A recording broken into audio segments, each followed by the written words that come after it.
What if a dead general walked away from the bloodiest battle in the Pacific? In June 2023, construction workers building a resort near Bangkok stopped their machines when they struck something unusual. 4 feet underground, beneath an old papaya grove, they found a concrete bunker with its entrance sealed by heavy steel plates. Nobody expected what was inside.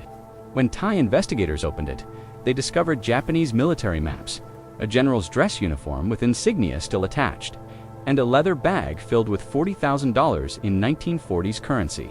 The villa sitting above this bunker had been empty for decades. Local records showed construction finished in 1946, just 1 year after World War II ended.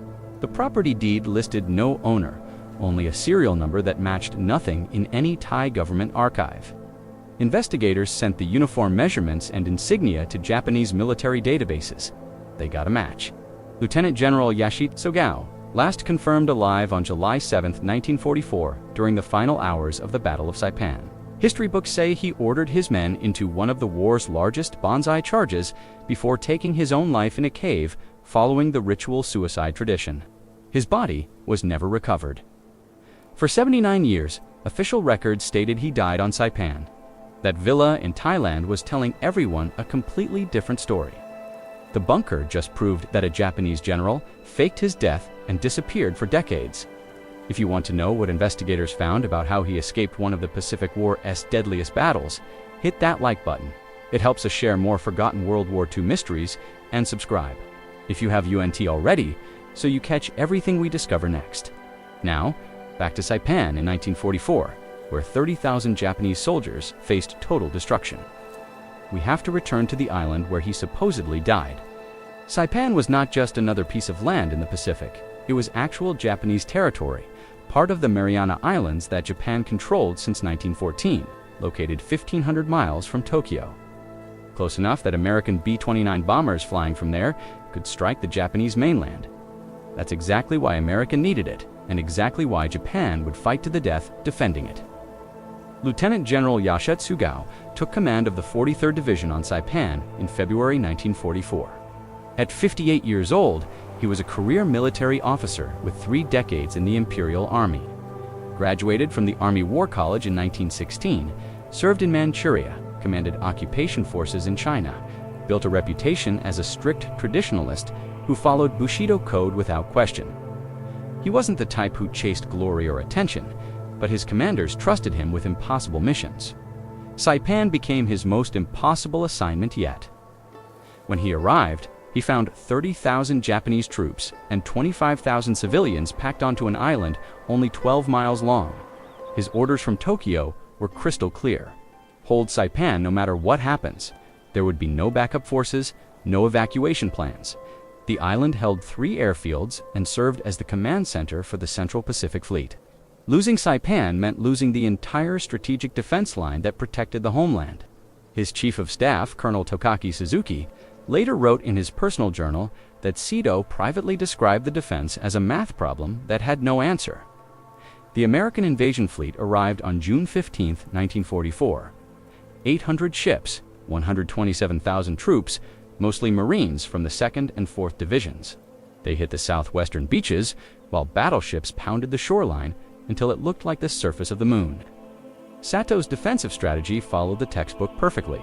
Fortified caves built into interior hills, artillery placed on high ground. An attrition strategy designed to make Americans bleed for every inch of ground. For 3 weeks, his plan worked better than anyone thought possible. His troops fought from caves and underground tunnels, launching surprise attacks at night, pulling back to fresh positions when enemies broke through. But the numbers never lied. For every American soldier killed, Japan lost 10 men. By early July, Sato's remaining forces were squeezed into the northern tip of the island. No food supplies, ammunition running low, medical supplies completely gone. Wounded soldiers lay in dark caves with no pain medicine. Tokyo transmitted a final message on July 5th. Whether we attack or stay in position, death is certain.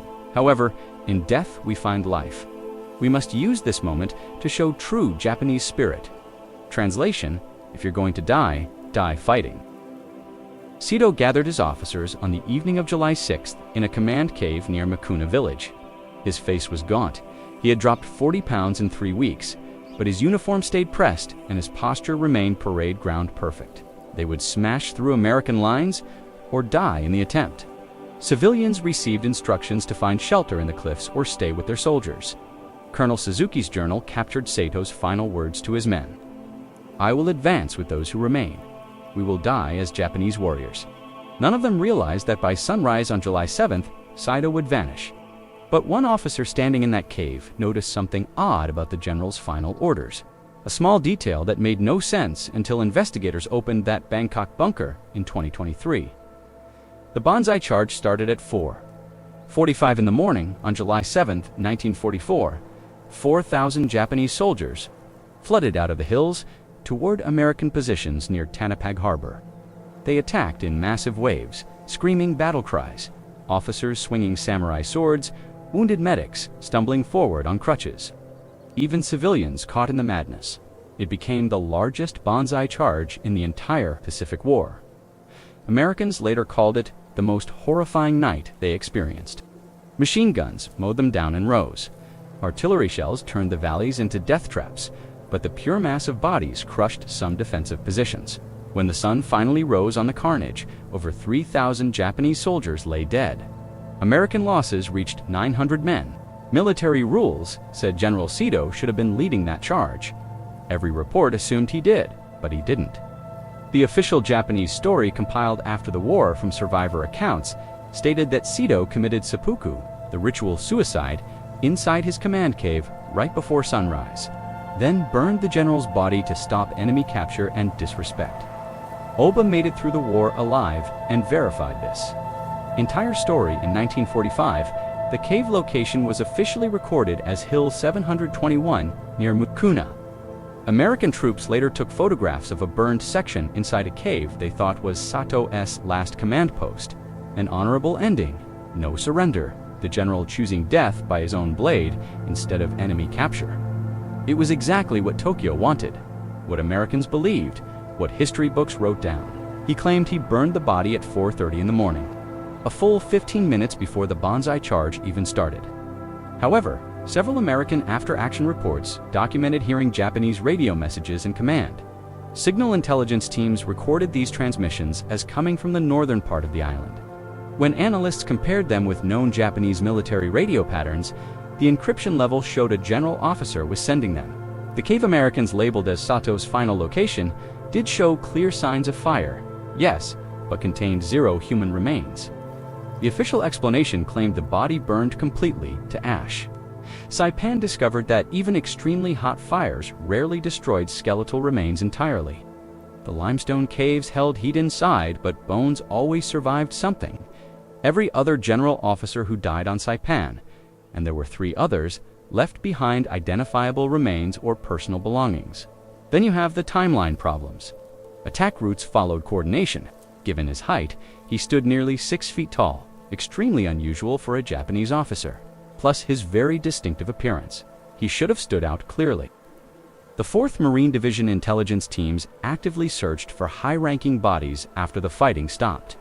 They discovered colonels, found majors, took photographs of their insignia as confirmation. No general anywhere on July 9th. Organized Japanese resistance on Saipan completely ended. Military command declared the island secure. American forces started the terrible job of counting bodies and handling prisoners. Out of 30,000 Japanese soldiers, only 921 got captured, alive. Most of those were Korean workers or wounded men too badly hurt to end their own lives. The civilian population faced unspeakable horror. Hundreds threw themselves off the northern cliffs instead of surrendering. A nightmare captured in photographs that disturbed people around the world. Among all the Japanese prisoners, interrogation teams searched desperately for anyone who could verify Sato's death with certainty.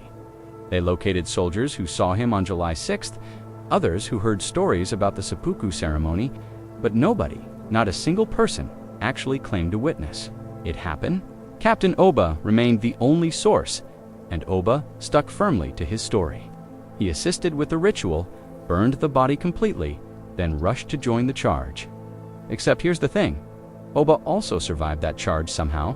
He disappeared into Saipan's thick jungles and kept fighting guerrilla style until December 1945, several months after Japan officially surrendered.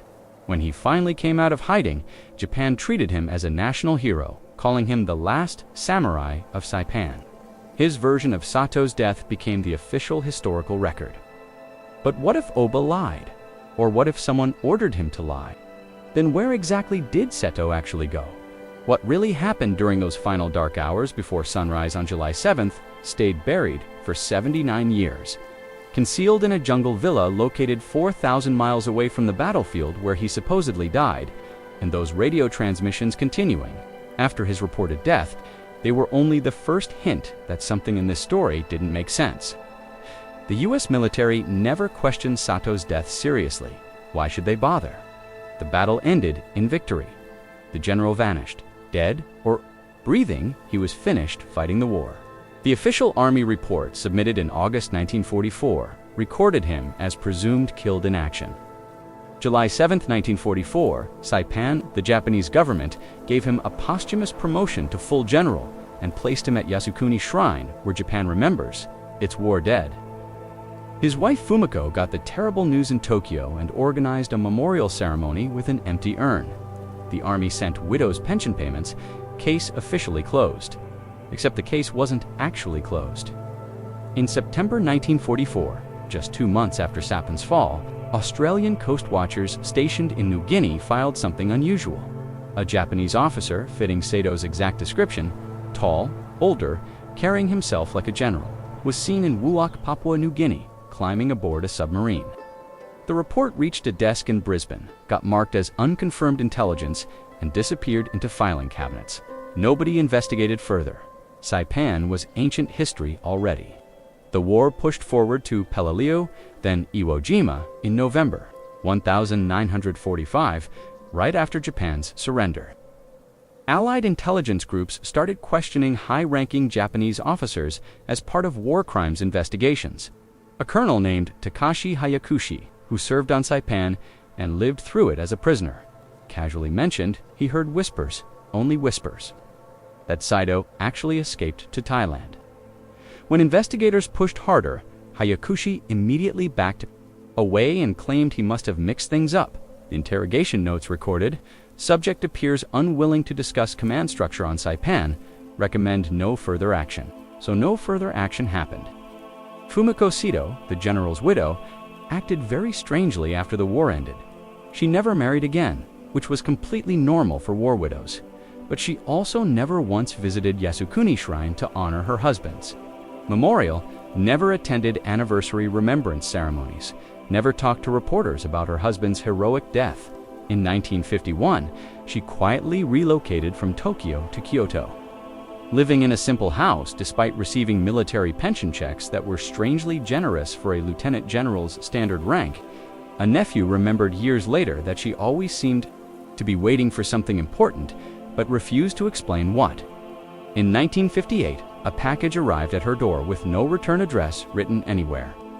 Inside sat a photograph showing a man wearing civilian clothes standing outside a tropical villa. The man's face pointed away from the camera lens. On the back, somebody wrote in Japanese characters, "The garden remembers." Fumiko burned that photograph the exact same day, based on what her housekeeper said, who only recalled the incident. Years later, when police questioned her in 2023, meanwhile, over in Thailand, an interesting property situation was developing quietly. In 1946, workers constructed a villa 30 miles outside Bangkok in Nakhon Pathom province. Construction documents prove it got built incredibly fast, completed in under 4 months and purchased entirely with cash by a Thai businessman named Samchai Ratno. But Samchai's actual business involved rubber exports, and his financial records shouldn't have covered a compound that large. The property featured the main villa building, separate servant quarters, a garden filled with imported Japanese maple, trees, and a basement bunker that never showed up on any official construction plans. Samchai died in 1952. The property transferred into a trust that listed no named beneficiaries anywhere. For the following 71 years, a Thai caretaker kept the grounds maintained, paid regularly from an account at a Singapore bank. The caretaker, when police interviewed him in 2023 at 90 years old, explained his grandfather worked the job before him and his great-grandfather before that. Pure family tradition passed down through generations. They received strict instructions: never to enter the basement level, never to ask any questions, just keep the garden neat and the villa protected. The villa remained completely empty except for quick visits, maybe once or twice each year, by a man the caretakers simply called the Japanese gentleman. He always showed up after dark. He always left within a week. He never shared a name with anyone. The final visit anyone could remember happened in 1979. Then complete silence. The property sat completely untouched for 44 years, while Bangkok expanded and grew all around it until a real estate development company purchased the surrounding land in 2022 and ordered a property survey. When the excavator bucket struck the bunker entrance in June 2023, the mystery finally broke wide open. For 3 full decades after the war ended, Saipan stayed a forbidden topic throughout Japan. Veterans refused to discuss the Pacific campaigns, the national shame of defeat, the nightmare of the banzai charges, the civilian mass suicides at the cliffs. Saipan especially carried heavy stigma because it demonstrated the homeland faced real danger.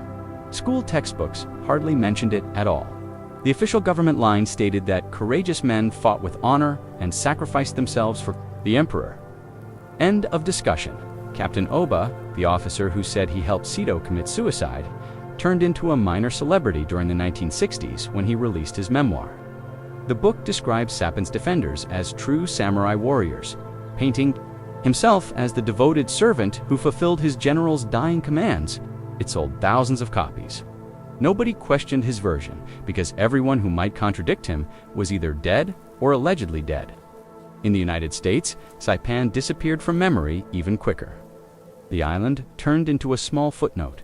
Squeezed between D-Day in Europe and the more famous later battles like Iwo Jima and Okinawa, military historians concentrated on MacArthur's dramatic return to the Philippines. The atomic bomb strikes, the occupation of Japan, a general that nobody recognized dying inside a cave on an island nobody could find on a map. Not exactly front-page news. The handful of scholars who researched Saipan carefully did notice the strange inconsistencies in the official story, the absent body, the odd radio messages, the complete lack of eyewitnesses. In 1978, a Japanese historian named Takashi Yamamoto released a research paper questioning whether Saito truly died on July 7th. He presented the evidence problems and raised the possibility of escape. The paper got published in an academic journal with very small readership. Yamamoto started receiving threatening letters at his home. His university refused to extend his teaching contract. The paper got quietly pulled and retracted. The whole issue disappeared underground until 1995, when the 50th anniversary of the war's end triggered fresh interest in Pacific theater battles. The History Channel produced a documentary covering Saipan.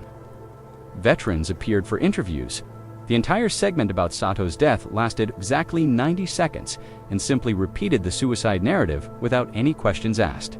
By the 2000s, modern technology was progressing incredibly fast. Satellite imaging systems, ground-penetrating radar equipment, DNA testing capabilities, scientific tools that could potentially crack open old historical mysteries. But caves had operated as tourist destinations since the 1960s already. The battlefield got thoroughly searched and explored. If secrets about Saito existed anywhere, they definitely weren't hiding on that island anymore. In Thailand, the villa stayed completely invisible to everyone. Property ownership records existed only as paper documents in a dusty government office that nobody ever looked at. The land held no special value to attract developer interest until Bangkok's massive growth during the 2010s forced suburban sprawl into areas that used to be farmland. The caretaker continued cutting the grass regularly.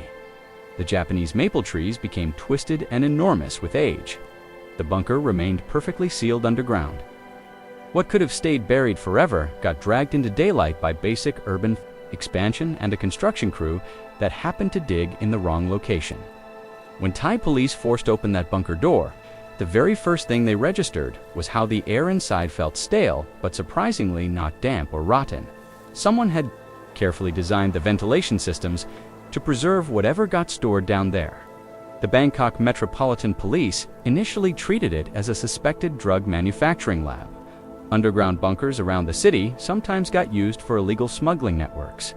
But when the forensic investigation team climbed down the concrete, stairs, and swept their flashlights across the interior space, they discovered something completely different. The bunker measured 12 feet by 20 feet with reinforced concrete walls, temperature controlled by a sophisticated dehumidification system still operating on backup battery power. Along one solid wall stood military-grade storage lockers, the exact type used by the Imperial Japanese Army during the war.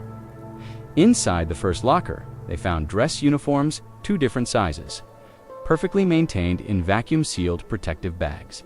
The larger uniform displayed the insignia and physical measurements matching a lieutenant general exactly. The smaller one was clearly a colonel's uniform.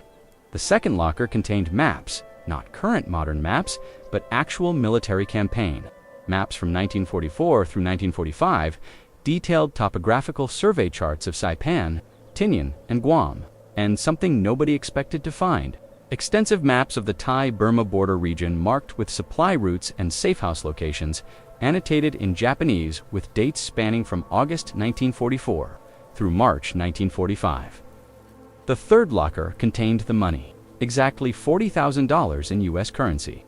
Bills with series dates ranging from 1934 through 1941.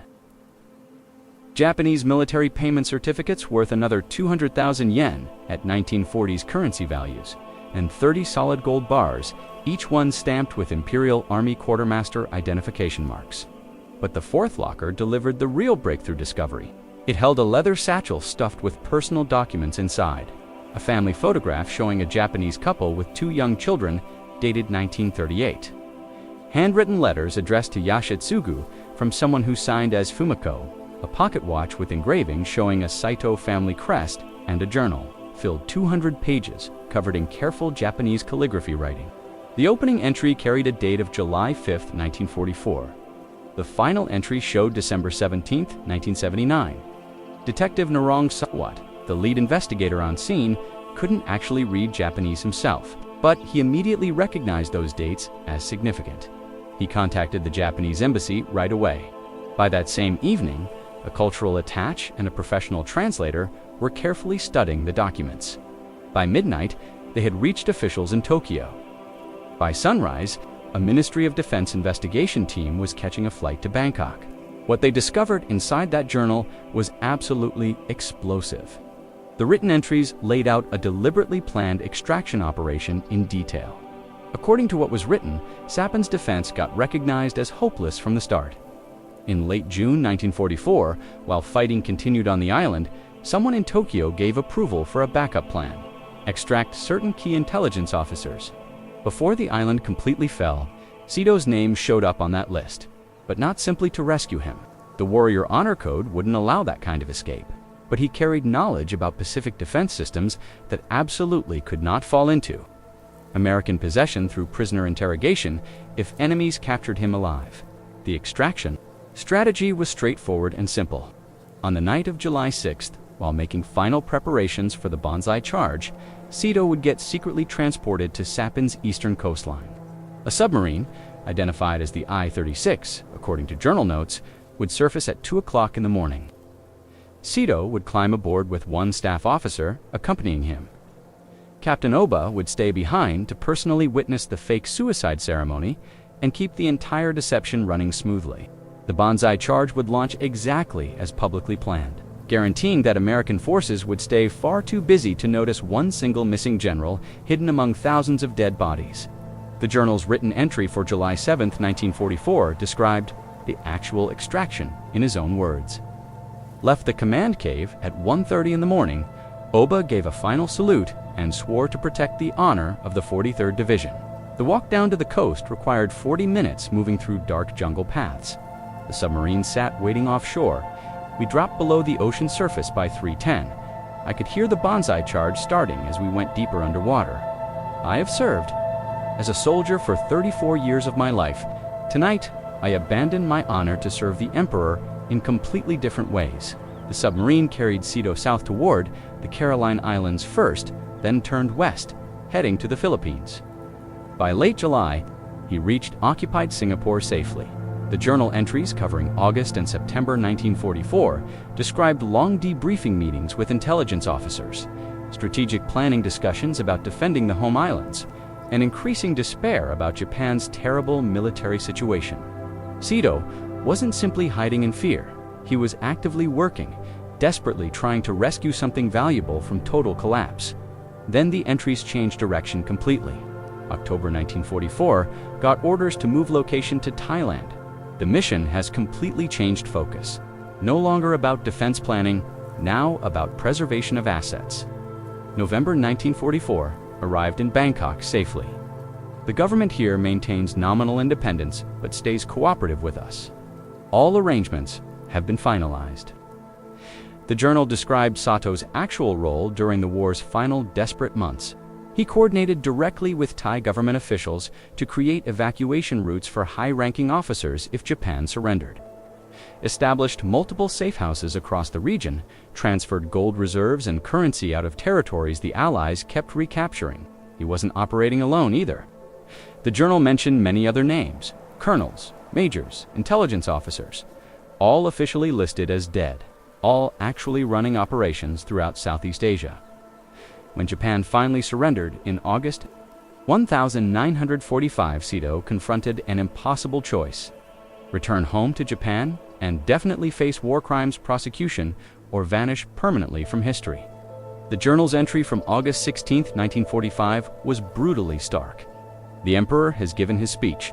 The war has ended. My personal war continues. I cannot go back home. Fumiko will eventually understand my choice. The children have grown into adults. The nation requires men willing to work in the shadows now, not standing in the light. For the following 34 years, based on journal entries, Saito lived quietly in Thailand, under protection from a scattered network of former military officers and sympathetic Thai government officials who had personally benefited from Japanese wartime occupation. He never once used his actual name in public spaces, never contacted his family members directly. Though the journal strongly hinted at coded messages getting sent through trusted intermediaries, he supported himself using funds carefully. Hidden during the war years, and lived very quietly, silently watching post-war Japan rebuild itself from permanent exile.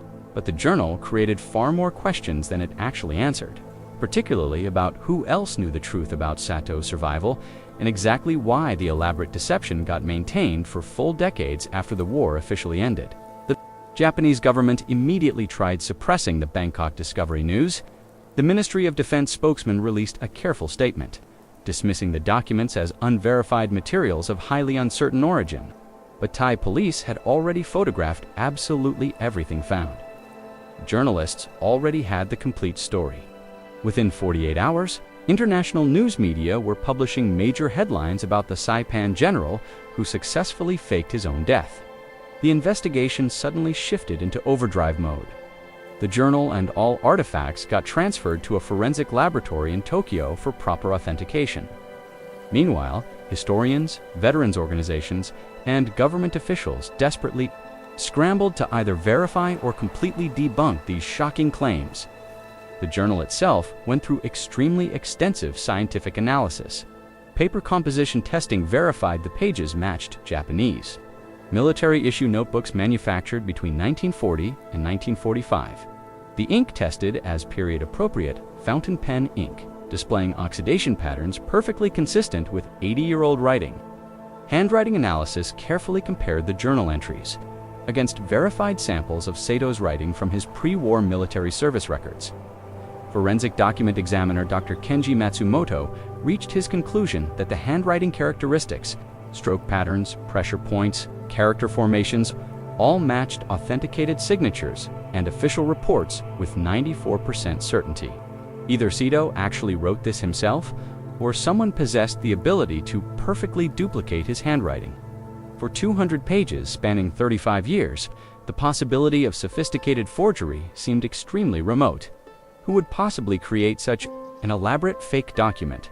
And why hide it inside a bunker for decades? The uniform offered another solid verification point.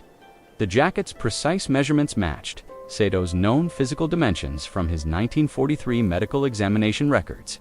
standing 182 centimeters tall, weighing 76 kilograms. More importantly, the uniform showed custom tailoring marks from the Ginza, district military outfitters that Saito personally used in Tokyo.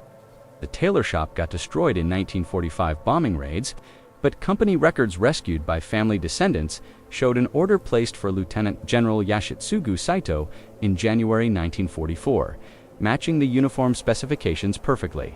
The pocket watch perhaps delivered the most damning proof of all. The Saito family crest engraved on its back was completely authentic, verified by Sato's surviving family members. But even more significantly, the watch had been a personal gift from the emperor to Saito. In 1944, distinguished military service. Imperial household records fully confirmed the presentation ceremony. Serial numbers stamped on the watch movement matched the manufacturer's production logs exactly. This was Sato's actual personal property, an item he would never willingly give away under any circumstances. Investigators shifted focus to the submarine story. According to journal entries, the I-36 extracted Saito from Saipan on July 7, 1944. Japanese naval archives verified that I-36 was actively operating in the Pacific. During mid-1944, the submarine's official mission log showed it departed Truk Lagoon on July 3 on a special operations assignment with orders to proceed to classified location Mariana Sector. The log entry for July 7 simply noted, surface, Operation 020-0203, 20 hours, mission accomplished, proceeding to waypoint Charlie. No specific details about the mission's actual nature got recorded anywhere. Highly unusual for standard patrol documentation, but perfectly consistent with intelligence operations that deliberately stayed vague, even inside classified military documents. The I-36 returned to Singapore on July 28. The submarine got sunk by American destroyer escort USS England in November 1944, taking its complete records and entire crew straight to the ocean bottom. But investigators found a living witness. Former submarine radio operator Ichiro Tanaka, now 99 years old and living quietly in Osaka, had served aboard I-36 in 1944. When tracked down by investigative journalists in July 2023, Tanaka initially refused making any comment whatsoever. After reporters kept pushing with persistent questioning, he finally broke his silence. We picked up someone extremely important from Saipan. Very important person. We were all sworn to complete secrecy. I kept that sacred oath for 79 years. I guess it doesn't really matter anymore now. When investigators showed him a photograph of Saito, Tanaka confirmed immediately that was definitely him. He came aboard with a colonel accompanying him. They stayed inside the captain's private quarters. Nobody got allowed to speak to them directly. We surfaced after dark near the east coast. They came aboard using a small transport boat. 2 officers brought them out. The officers returned back to shore. We went underwater and headed south immediately. The DNA analysis delivered the final missing piece. Among the personal belongings, in the bunker was a hairbrush with perfectly preserved hair samples still attached. Investigators collected DNA samples from Sato's grandson, Hiroaki Saito, who had been told his entire life that his grandfather died heroically on Saipan and felt completely stunned by the Bangkok discovery. Mitochondrial DNA testing revealed a familial match with 99.7% probability. The hair belonged to someone in Sadato's direct maternal family lineage. Hiroaki shared another absolutely crucial detail. His grandmother, Fumiko, had maintained a safety deposit box that she kept until her death in 1982. The family never opened it, carefully honoring her final wishes that it stayed sealed for 100 years after the war ended. Until 2045, with the Bangkok discovery changing everything, Hiroaki filed a petition with a Tokyo court to open the box early. In September 2023, the box got opened under official legal supervision. Inside, investigators found letters from Saito, postmarked from Thailand between 1946 and 1979, 23 letters total, all mailed through anonymous intermediaries with absolutely no return addresses written. The letters never directly identified Saito as the writer, but used specific family references only he could possibly know. In one letter from 1958, the writer mentioned the garden where we planted maples before I left for Manchuria in 1931. The exact same year, Saito received deployment orders. The photograph Fumiko had burned in 1958 got referenced directly. I sent you a picture of the garden. I hope the maples grow as beautifully there as they did for us. The letters created a picture of a man suffering lonely exile. He asked about his children, about grandchildren he would never meet. He expressed deep regret, but also firm resolve. I did what I believed necessary for reasons that no longer matter today. The nation survived. You survived. That is enough. The final letter, dated November 1979, was extremely brief. I am old now and very tired. The villa will soon be empty. If these letters ever come to light, tell them I died as a Japanese officer, serving until I could serve no more. Of death matters less than the manner of life. Cross-checking with Thai government records revealed even more. Hospital records from Nakhon Pathom showed a patient named Tanaka Ichiro, a common Japanese alias, same name as the submarine radio operator, likely just coincidence. Admitted in December 1979 with severe heart failure, he died on December 18, 1979. The body got cremated the same day under Buddhist religious rites arranged by a Thai lawyer who has since died himself. No Japanese government records of the death were ever filed anywhere. The timeline matched perfectly with the journal's final entry. December 17, 1979. The handwriting in that final entry was noticeably shaky, much less controlled than earlier entries, perfectly consistent with someone in rapidly declining health. It read, "The garden is beautiful today. The maples are turning colors. I have lived 35 years longer than I should have. I have served in ways no one will remember. I regret the deception, but not the survival. Japan needed some of us to live. In the shadows after the light went out, I hope I did some good. I hope I am forgiven." The evidence became absolutely overwhelming, but it left one critical question unanswered. How many other officers faked their deaths too? And why did the Japanese government wait so incredibly long to investigate the persistent rumors that some of these men might still be alive? The evidence was completely conclusive. Lieutenant General Yoshitsugu Saito did not commit suicide on Saipan on July 7, 1944. He was secretly extracted by submarine. As part of a covert intelligence operation, authorized by Japanese military high command, he lived in quiet exile in Thailand for 35 years, maintaining secret contact with his wife through carefully coded letters, while officially listed as dead. He died of natural causes in December 1979 and was cremated under an assumed false name. The official historical account had been completely wrong, not through innocent error, but through deliberate, calculated deception executed with the knowledge and full cooperation of multiple parties.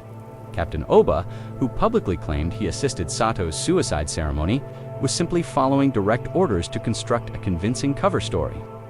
The burned cave scene, the missing body, the honorable death narrative, all deliberately staged to satisfy both the samurai code that absolutely demanded death before surrender and the intelligence requirement to preserve Sato's valuable knowledge and freedom of movement.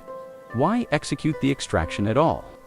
Documents discovered by historians following the Bangkok revelation exposed the true reasoning. In June 1944, Japanese intelligence correctly anticipated that Saipan would completely fall within weeks. They also deeply feared that high-ranking officers captured alive might face aggressive interrogation about Operation Shogo. Japan's emergency contingency plan for defending the Philippines and the home islands. Saito had personally attended strategic planning sessions in Tokyo during early 1944 and possessed extremely detailed knowledge of defensive positions, troop deployment patterns, and supply chain networks. The decision was purely pragmatic. Better to officially declare him dead and preserve his operational usefulness than risk him getting captured by enemies. A dozen other officers received similar secret extractions from hopeless positions across the Pacific during 1944 and 1945, though Saito's case was the only one with such complete documentation. Thailand got chosen for his exile location because the Thai government, while officially allied with Japan during the war, had quietly hedged its political bets. After Japan's final surrender, Thai officials actively helped protect former Japanese officers in exchange for intelligence information about British and French colonial intentions throughout Southeast Asia. It was a mutually beneficial arrangement. That continued through the 1950s until Cold War politics made such cooperation completely unnecessary. Sato's actual role in Thailand. According to declassified American intelligence reports from the 1960s that gained new significance after 2023, was suspected but never fully confirmed.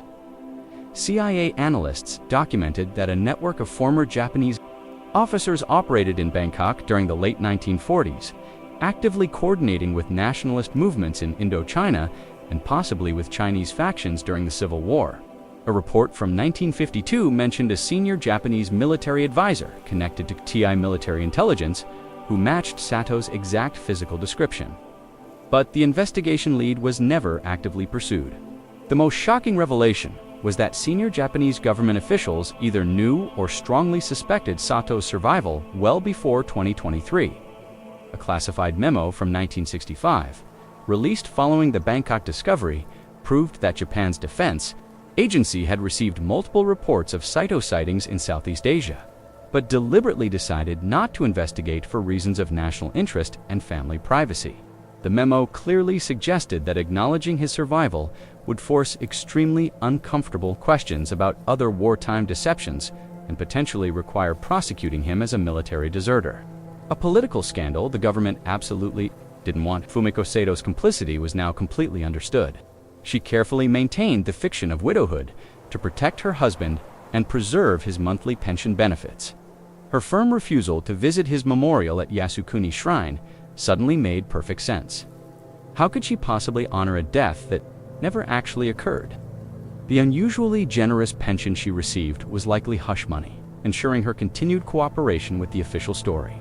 The secret network that sustained Saito included Thai government officials, former Japanese military officers, and possibly elements of the post-war Japanese intelligence services who discovered value in having an experienced officer operating outside official channels in Southeast Asia's extremely turbulent post-colonial period.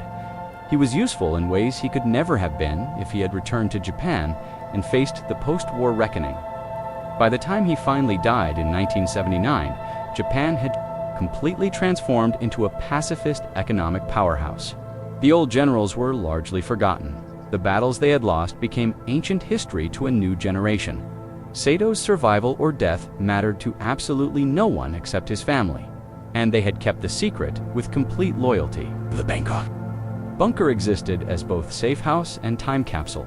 Saito prepared it, knowing that eventually the truth would emerge into daylight. The careful preservation of documents, the detailed journal entries, the personal effects, these were deliberately meant to be found, just not for decades. He wanted the historical record corrected, but only after everyone who might be hurt or embarrassed by the truth was gone. In that sense, his final deception was strategically leaving the evidence behind. He ensured that history eventually would know what really happened, just not in his lifetime. In March 2024, the Japanese government formally amended Saipan battle records to note that Lieutenant General Yoshitsugu Saito's death date and circumstances are disputed.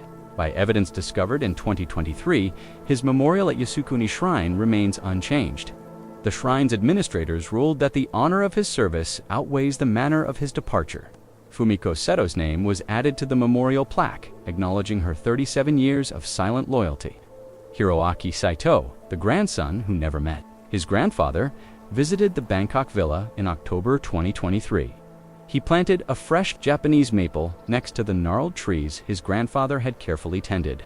"I don't know if what he did was right," Hiroaki told reporters, "but I understand why he thought it was necessary." War makes people choose between impossible options.